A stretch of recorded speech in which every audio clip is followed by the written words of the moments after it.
Speak sponsored by rxcardclub.com.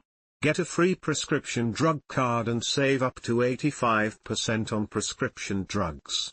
rxcardclub.com. New vaccine guidance for children is a recipe for disaster. Doctor says here's what he and other public health experts recommend. The U.S. Department of Health and Human Services, HHS, has reduced the recommended vaccine schedule for children from 17 to 11 vaccines, following a presidential memorandum to compare the U.S. schedule to that of other developed countries. 6 vaccines were removed from the schedule, including rotavirus, influenza, hepatitis A and B, COVID-19, and meningococcal vaccines.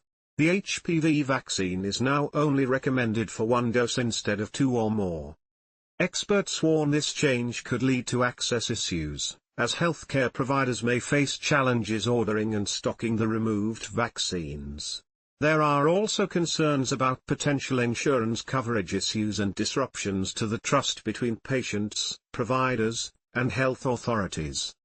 The HHS is encouraging shared clinical decision-making between parents and their child's doctor to determine which vaccines to receive.